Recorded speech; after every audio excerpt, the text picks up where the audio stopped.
Yang mencintai Tuhan sekali lagi berikan tepuk tangan meriah buat dia. Haleluya. Sungguh kami mencintai Engkau Tuhan. Sungguh kami mengasihi Engkau. Karena kami tahu rancangan-Mu tidak pernah gagal. Rencana-Mu tidak pernah gagal Tuhan. Kondisi pandemi COVID-19 tidak akan pernah membuyarkan rencana-Mu atas kami.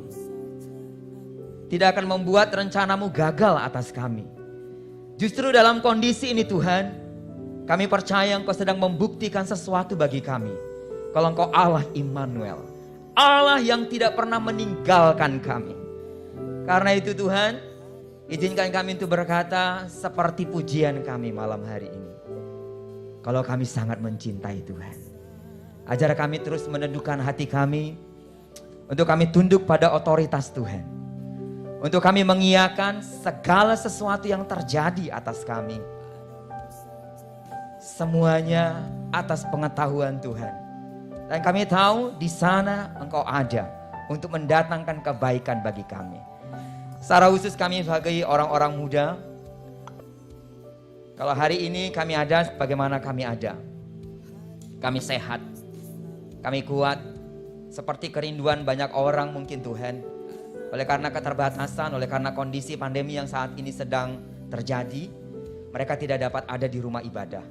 Tapi kami bersyukur Engkau memberikan kami anugerah hari ini. Kami sangat merindukan kesempatan ini untuk ada di hadirat Tuhan, persis di rumah Tuhan. Oleh karena itu Bapa, biar hari ini kami tidak menyia-nyiakan kesempatan ini, mengambil sungguh-sungguh kesempatan ini, momen ini sebagai satu cara Tuhan untuk berbicara kepada kami. Bicara kepada kami, berterus terang kepada kami. Nasihati kami Bapa, kami perlu suara-Mu. Dalam nama Yesus, kami sambut firman-Mu. Sama-sama katakan, amin, amin. Sekali berikan tepuk tangan meriah buat Tuhan kita. Amin. Shalom, silakan duduk, shalom. Pasti kabarnya tetap luar biasa, meski saya tidak dapat melihat dengan jelas wajah saudara. Karena masker yang ada yang menolong kita, membantu kita untuk saling menjaga. Amin. Kita mengikuti protokol tentunya yang sudah dicanangkan oleh pemerintah. Ini salah satu cara Tuhan tentunya menyelamatkan kita. Amin. Saya tahu seperti WL tadi bilang bahwa ada beberapa orang yang sangat merindukan kesempatan ini untuk ada di rumah Tuhan. Tapi karena kondisi mereka tidak dapat. Dan kalau kita ada di rumah Tuhan, manfaatkan kesempatan ini. Amin. Jadi coba ngomong kanan kirinya, hari ini spesial loh buat kamu. Kedengeran gak tuh suaranya? Saya boleh buka saudara supaya lebih enak saya ngomongnya ya.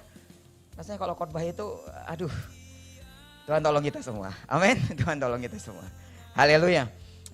Sekali lagi saya bersyukur kepada Tuhan jika kita masih punya kesempatan sepanjang tahun 2020 yang lalu. Ini hari ke-16 kita ada di 2021. Sepanjang tahun 2020 tuh sampai salah tuh ngomongnya ya. Kita mungkin mengalami kondisi yang sulit, tapi percayalah sekali lagi di sana tetap ada Tuhan untuk menolong kita. Amin. Tahun 2021 ini percayalah juga seperti Tuhan sudah tolong kita tahun 2020, Tuhan akan tolong kita tahun 2021. Sekarang lagi rame nih antara Pak Gilbert Lumendong dengan satu siapa itu yang peramal tuh? Siapa? Bayu. Nah saya kurang tahu, kurang hafal gitu. Nah ramalan apa khotbah gitu ya. Percayalah firman Tuhan itu ya dan amin. Amin. Amin. Apa yang terjadi di muka bumi ini gak perlu diramalkan. Baca Alkitab itu pasti udah terjadi. Betul ya? Apa yang terjadi atas muka bumi ini itu semuanya sudah tercatat dalam Alkitab. Hanya saja kita perlu memahami dengan baik-baik bahwa tidak ada sesuatu yang terjadi tanpa sepengetahuan Tuhan. Hanya saja kita perlu berserah sepenuhnya kepada Tuhan. Amin. Hari ini saya akan bicara seperti tema yang sudah diberikan kepada saya, yaitu dampak perbuatan baik. Siapa orang baik di sini bisa lambaikan tangannya? Ada orang baik? Kategori baik itu apa kira-kira ya? Kategori baik itu dia punya sesuatu lalu diberikan orang lain, itu kebaikan nggak? Orang baik nggak? Kalau dia nggak punya sesuatu yang akan diberikan kepada seseorang, dia baik bukan? Kategori baik itu kira-kira menurut teman-teman apa nih? Baik. Buat orang baik, lo orang baik. Atau kamu jahat, kamu gak pernah tolong saya. Nah kira-kira gitu ya. Kalau orang baik itu dikategorikan biasanya kalau dia memberikan sesuatu, membantu sesuatu atau ada samdu gitu ya, ada sesuatu yang dilakukan untuk orang lain. Itu biasanya kategori tentang orang baik. Tapi hari ini kita mau belajar apa sih yang dimaksud oleh firman Tuhan tentang dampak orang baik. Dan harusnya hari ini kita akan belajar bahwa sudah seharusnya kita sebagai orang Kristen itu, kebaikan kita itu tidak hanya karena kita punya sesuatu, tapi karena memang diri kita harus jadi orang baik. Anda mau tidak mau harus jadi orang baik. Anda punya uang, Anda punya sesuatu yang Anda harus bagikan kepada orang lain. Anda punya atau tidak punya, Anda harus dilihat orang lain kalau Anda baik. Amin. Sebelumnya saya ingin menunjukkan sebuah tayangan video kurang lebih 2 menit. Ini apa namanya? Short film ya. Ada film pendek yang mendapatkan nominasi bahwa hanya 2 menit saja, maka ada pesan yang sangat kuat. Yang akan semoga Anda menyadarinya karena tanpa dialog. Ya, jadi short film ini tanpa dialog. Coba minta tolong saya dibantu untuk menayangkannya.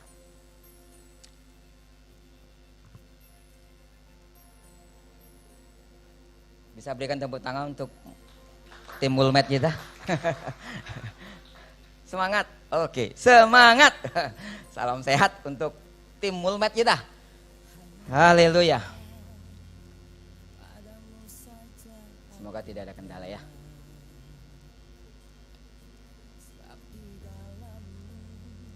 Oke.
Keegoisan, mau menang sendiri, gua lebih penting,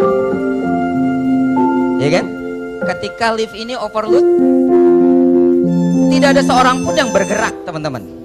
Semuanya berpikir gua mau naik juga, gua mau turun juga gitu.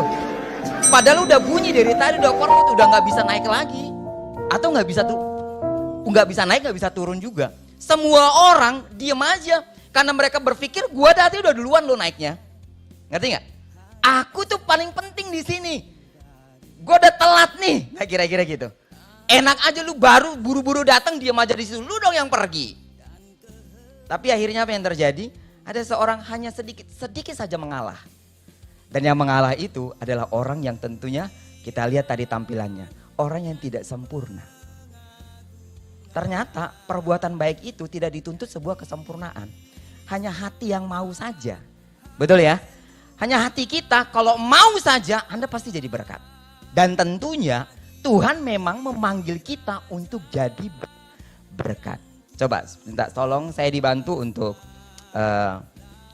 bahan kita pada malam hari ini. Tuhan memanggil saudara dan saya bukan hanya untuk jadi orang percaya. Karena kalau hanya untuk jadi orang percaya, kitab Yakobus bilang setan juga percaya. Hanya saja iblis itu gak mau menyembah. Kayaknya saya pernah membawa itu di kaum muda. Kalau hanya Anda percaya saja, setan juga percaya. Hanya yang tidak bisa dilakukan oleh setan adalah menyembah.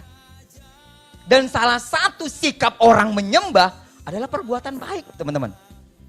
Salah satu sikap seorang Kristen, orang muda yang katanya sedang beribadah adalah perbuatan yang dapat dilihat oleh orang lain. Salah satu sikap penyembahan orang Kristen bukan saat Anda ada di gereja, lalu Anda menaikkan pujian, angkat tangan, lalu menangis. No. Karena Anda bisa mengelabui siapapun, tapi Anda tidak dapat mengelabui Tuhan.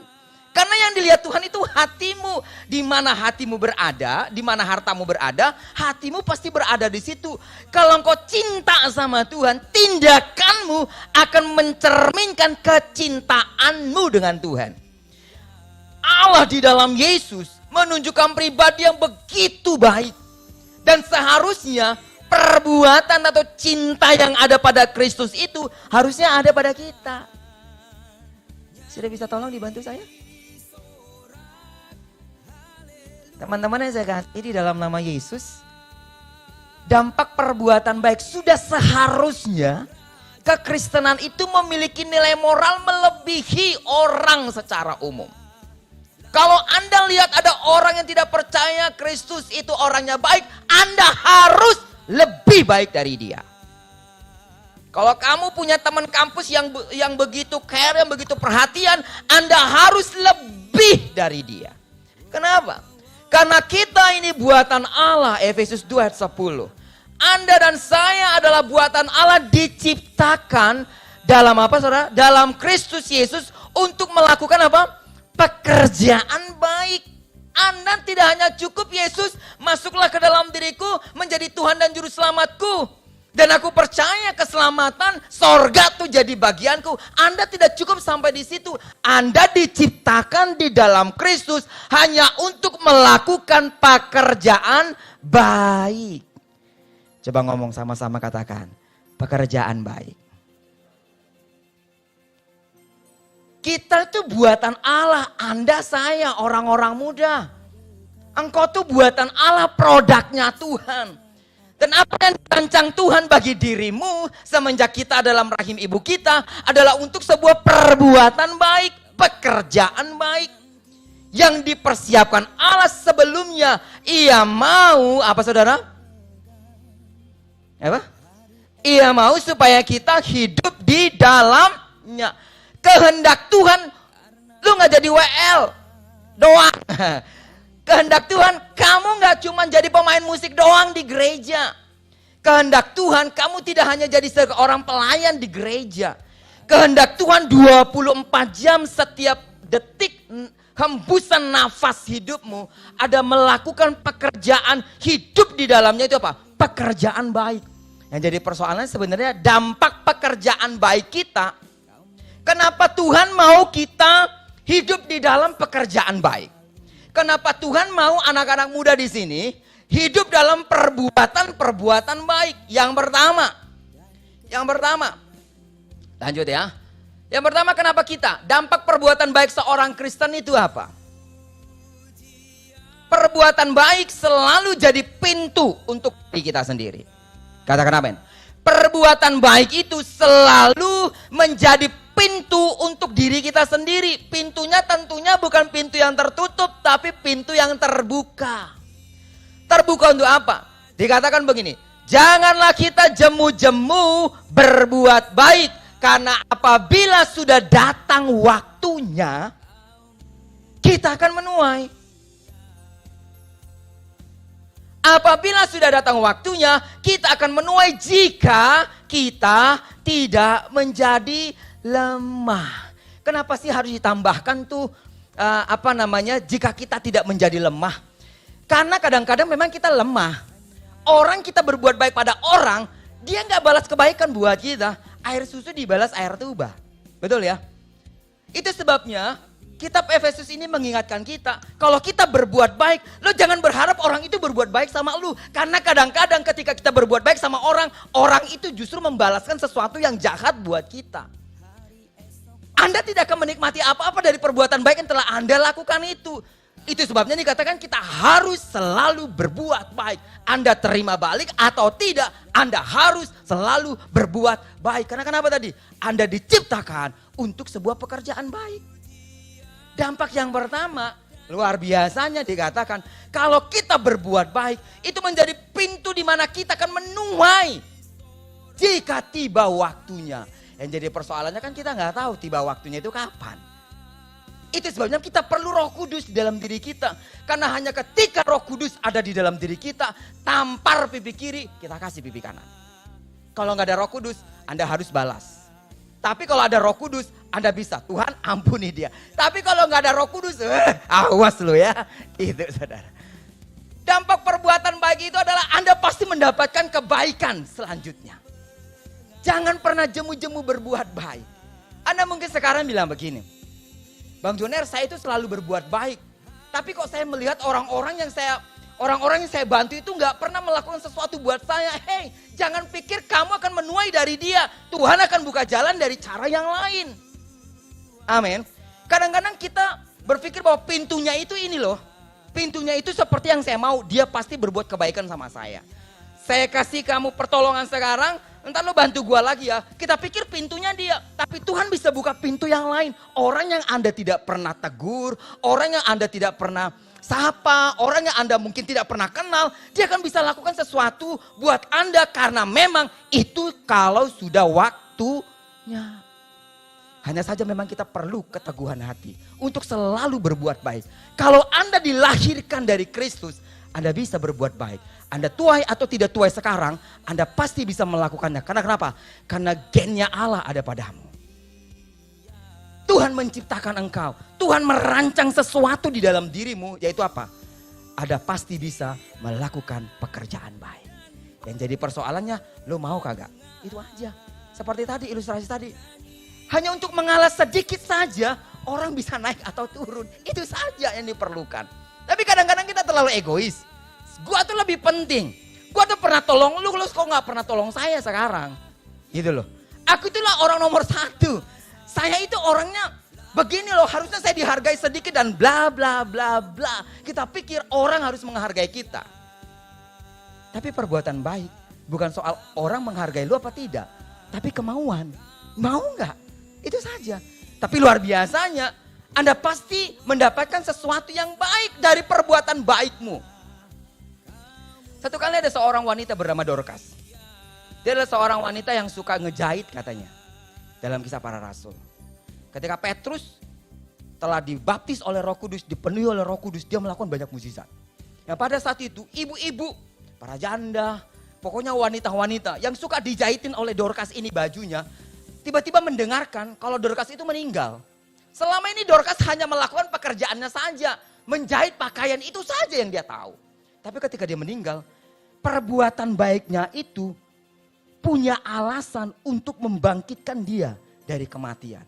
Sehingga ketika wanita-wanita itu datang kepada Petrus bilang ini, Petrus tolong doakan si Dorcas ini. Dia itu sudah menolong kami selama ini. Dia telah berbuat baik buat kami. Dan pada saat itu Petrus lakukan apa? Dia berdoa kepada Allah, perbuatan baik Dorcas dengan kuasa Allah membangkitkan dia dari kematian. Kadang-kadang memang kita nggak tahu tuh. Kadang-kadang memang kita mungkin pasti mati gitu. Artinya kita, aduh, gue udah nggak bisa ngapa-ngapain kira-kira gitu loh. Aku udah nggak bisa ngapa-ngapain nih. Aku udah lakukan ini, lakukan A, lakukan B, tapi gue udah gak bisa ngapa-ngapain seperti Dorcas itu. Tapi selama Anda berbuat baik dengan tulus, Tuhan akan menggerakkan orang-orang di sekitar Anda untuk menolong Anda. Sehingga mata kepala kita sendiri melihat bahwa ketika kita berbuat baik, pada waktunya kita akan menuai. Amin. Karena itu jangan jemu-jemu berbuat baik. Yang kedua, dampak perbuatan baik itu apa? Dampak perbuatan baik itu menghidupkan iman kita. Kalau Anda berbuat baik itu berarti Anda hidup secara iman. Tapi kalau Anda tidak mau berbuat baik, Anda sedang mati. Meskipun sepertinya Anda hidup. Anda datang ke gereja, berbahasa roh, jadi WL, jadi singer. Tapi pada hakikatnya Anda mati secara roh. Karena kenapa? Iman tanpa perbuatan adalah mati. Jadi kalau Anda tahu persis Anda hidup, itu berarti ada keinginan untuk berbuat baik. Tapi kalau hatimu tidak pernah ingin berbuat baik, itu artinya sinyalnya, tandanya Anda sedang mati secara rohani. Tapi kalau Anda punya keinginan, memang ya, kita berpikir saya ingin membantu dan menolong dia, asal saja Anda ingin, asal saja ada keinginan yang timbul di dalam hati, Tuhan akan membukakan jalan bagimu untuk menolong orang itu. Hanya saja sekali lagi, Anda mau atau tidak. Karena itu bukti Anda hidup secara rohani. Kalau Anda tidak pernah berpikir untuk berbuat baik kepada orang, Anda sedang mati secara rohani. Itu jelas. Yakinlah setiap perbuatan akan kembali kepada diri kita sendiri.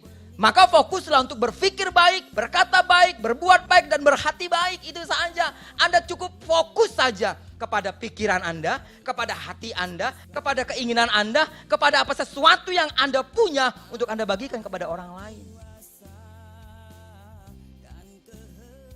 Karena itu tanda Anda hidup secara iman. Coba lihat kanan kirinya. Hidup secara iman gak dia? Atau hanya karena fisiknya aja? Hanya karena kita jadi orang Kristen lalu kita ke gereja? Belum tentu. Orang yang di gereja itu belum tentu jadi Kristen beneran gitu. Yang benar itu adalah hidup di dalam kebenaran firman. Itu namanya orang Kristen. Dan kalau saya melihat menatap mata saudara. Saudara adalah orang-orang hidup di dalam iman. Amin. Karena itu mari berbuat baik. Rasanya pandemi ini cukup menyita perhatian kita. Fokus kepada diri kita. Wong aja, misalnya Anda ya bekerja, ini udah banyak yang kerja aja ya. Kerja, terus masih bagus. Kita tidak dikeluarkan dari pekerjaan, tapi gajinya dipotong, cuma dapat 70%, 30%-nya udah nggak ada, kan kira-kira gitu ya. Selama Anda fokus kepada diri Anda, yang 70% akan tetap kurang. Tapi kalau Anda fokus kepada orang lain, 70% itu sama persis seperti 100%, saudara. Karena perbuatan baik itu tidak dihitung pada Anda punya atau tidak punya, tapi keinginan. Dan keinginan itu yang melahirkan iman pada Anda, membuat iman Anda hidup. Dikatakan apa? Iman sebesar biji sesawi saja. Iman sebesar biji sesawi bisa memindahkan gunung. Yang jadi persoalannya, punya gak kita sebesar itu? Dan salah satu bukti Anda punya sebesar biji sesawi imannya, Anda punya harus kemauan untuk berbuat baik. Kenapa? Dampaknya adalah Anda hidup secara iman. Yang ketiga, yang terakhir. Ya, yang ketiga. Orang akan memuliakan Allah. Jika Anda berbuat baik, orang memuliakan Allah. Karena pada tujuannya, kenapa Tuhan katakan tadi dalam kitab Efesus 2:10. Anda diciptakan di dalam Kristus untuk sebuah pekerjaan baik. Dan Tuhan mau Anda hidup di dalamnya. Kenapa? Karena Tuhan mau orang memuliakan Tuhan lewat hidup kita. Bukan berarti Tuhan sedang memperalat kamu. Tidak. Tuhan tidak serta-merta membuat kita seperti robot gitu. Kita dibuat hanya untuk menyenangkan hati dia, enggak. Tuhan itu menciptakan kita dengan kemauan bebas kita kan. Kita mau enggak? Kalau kita mau, kita mendapatkan hidup kekal, itu saja. Kalau kita tidak mau, ya udah terima nasib, dosa membawa maut. Tapi ketika kita terima Yesus sebagai Tuhan dan Juru Selamat, kehidupan Kristus ada di dalam diri kita, kemauan Allah ada di dalam diri kita, dan karena memang Tuhan menciptakan kita untuk sebuah pekerjaan perbuatan baik dalam hidup kita, dan itu membukakan pintu berkat dalam hidup kita, itu mencerminkan kita hidup secara iman kita tidak mati, dan yang ketiga tentunya lewat iman dan hidup itu, Anda akan terlihat atau Anda akan didapati sebagai orang Kristen yang sungguh-sungguh menghidupi imanmu, dan orang di sekitarmu akan memuliakan Tuhan. Matius 5 ayat 16. Matius pasal yang kelima ayat yang ke-16, saya percaya Anda juga tidak asing dengan ayat ini. Dikatakan apa? Ayat 16. Demikianlah, atau saya baca dari ayat 14 deh. Kamu adalah terang dunia. Kota yang terletak di atas gunung tidak mungkin tersembunyi.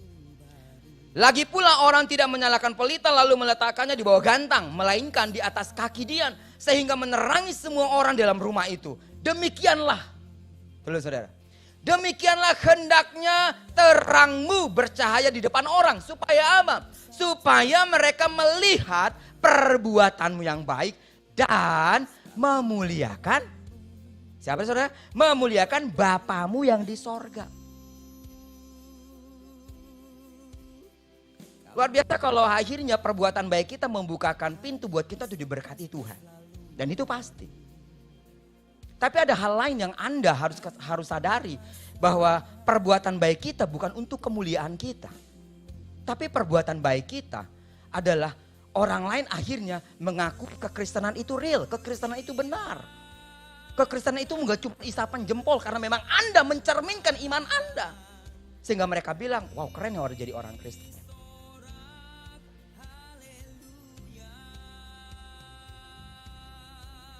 Sangat bohong rasanya kalau kita berdoa untuk bangsa dan negara. Kiranya pandemi ini membuat bangsa ini bertaubat. Tapi kita tidak mencerminkan apa yang kita hidupi dengan iman kita. Kegerakan doa dilakukan banyak luar biasa. Sampai pada akhirnya kita bilang, Tuhan genapi firman-Mu, setiap lutut bertelut, setiap lidah akan mengaku. Tapi kalau kita sendiri tidak mencerminkan apa yang kita imani, orang tidak akan memuliakan Allah lewat hidup kita. Teman-teman, perbuatan baikmu bukan untuk kemuliaanmu. Kalaupun engkau dapatkan pujian, aduh Bang Joner itu orangnya baik loh. Suka membantu saya. Bang Joner itu kalau saya WhatsApp, kalau saya telepon, dia orangnya pokoknya baik deh. Bang Joner itu bukan orang yang memberikan sesuatu yang kita inginkan. Bahkan memberikan sesuatu yang bahkan tidak kita inginkan. Kira-kira gitu. Orang memuji kita karena melebihi apa yang mereka harapkan dari kita. Mungkin kita sedikit bangga, gak apa-apa sedikit bangga. Tapi jangan sampai Anda lupa diri. Amin. Boleh gak bangga dengan kebaikan kita? Gak apa-apa. Untuk menyemangati kita sesekali orang memuji kita. Ah kamu baik. Itu rasanya manusiawi. Kalau kita diberikan pujian dan ucapan terima kasih manusiawi ya. Kalau Anda memberikan sesuatu kepada orang lain dan orang itu gak mengucapkan terima kasih sama kita. Kita kadang-kadang manusianya kita bilang begini, enggak tahu diri lo, gue udah bertolong juga.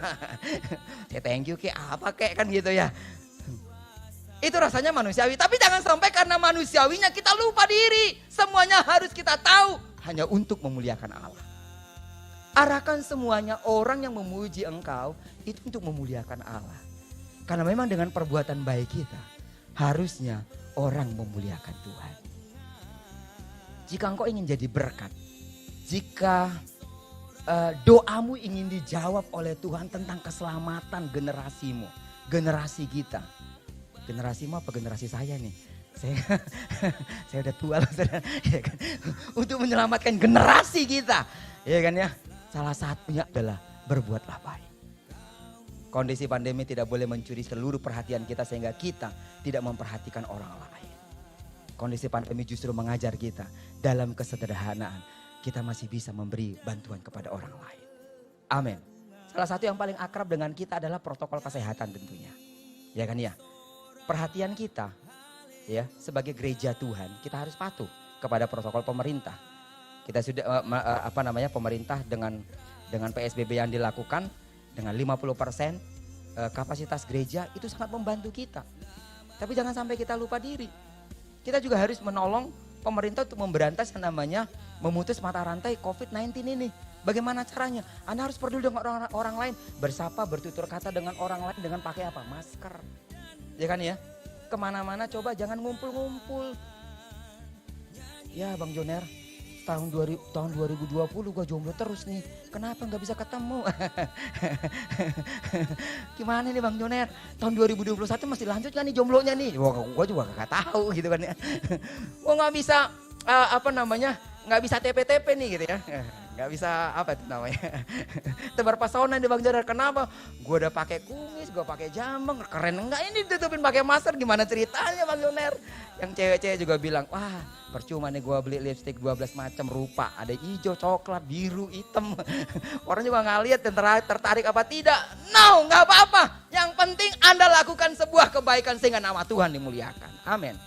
Gereja Tuhan harus mempermuliakan nama Tuhan. Tentunya di masa pandemi ini ada sesuatu yang kita bisa lakukan.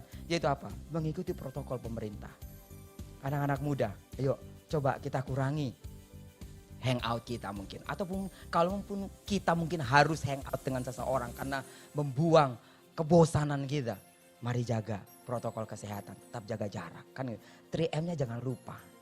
Amin. 3M itu apa sih? Mandi, makan, minum, oh bukan ya? Ya kan ya? Jaga jarak, pakai masker, hand sanitizer jangan lupa. Salam apa tadi namanya? Salam sikut. Kalau yang di mana itu? Salam kaki asa. Gak tahu deh salam apa dong. Pokoknya kita sedang. Dan itu merupakan mencerminkan di mana Tuhan dipermuliakan atas hidup kita. Jadilah juga menjadi warga negara yang baik. Ini kesempatan buat saya untuk bicara kepada teman-teman kaum muda. Karena kadang-kadang kita lupa kalau kondisi ini masih apa? Masih sedikit menakutkan, masih sedikit mengkhawatirkan gitu ya. Jadi mari supaya apa? Nama Tuhan dipermuliakan. Amin.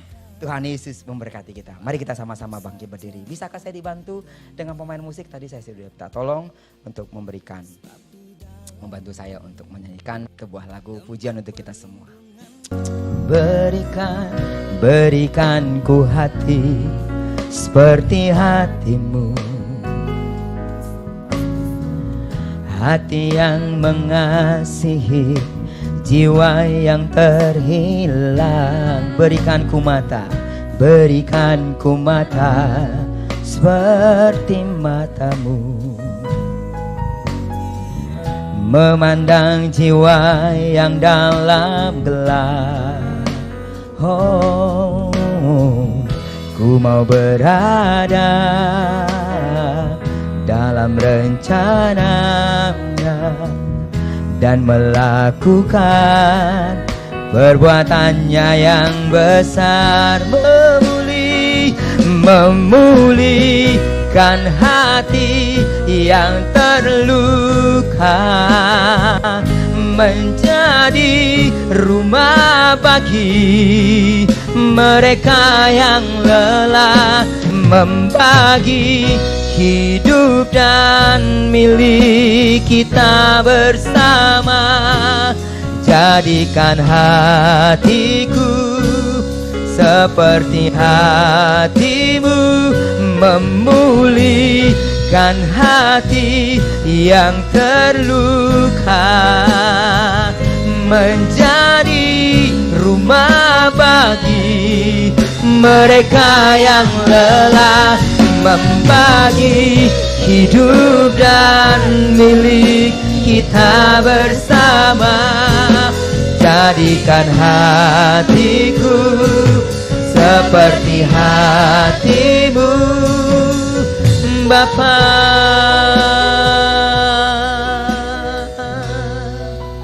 Teman-teman yang saya kasih dalam nama Yesus, Tuhan mau Anda hidup di dalamnya, melakukan pekerjaan baik, karena Anda diciptakan hanya untuk melakukan pekerjaan baik. Dampak pekerjaan baik yang akan engkau alami di hadapan Tuhan, Tuhan akan bukakan jalan bagimu, memberi pertolongan pada waktunya. Kebaikan itu akan pasti kembali kepadamu. Kebaikan tidak akan pernah pergi sia-sia. Dia punya kaki untuk kembali kepadamu. Perbuatan baik itu menunjukkan kau hidup secara iman. Bayangkan jika engkau berbuat sesuatu bagi orang lain, orang itu akhirnya memuliakan Allah. Bukankah engkau menjadi sosok pribadi yang sungguh menyukakan hatinya? Tidak dengan engkau memberikan persembahan saja engkau memuliakan Allah, tapi berbuat baik kepada siapa saja, engkau sedang menuntun orang lain untuk memuliakan Allah. Izinkan aku berdoa untuk engkau hari ini. Angkatlah tanganmu di hadapan Tuhan. Bapa, ajar anak-anakmu Tuhan hari ini untuk hidup di dalam panggilanmu.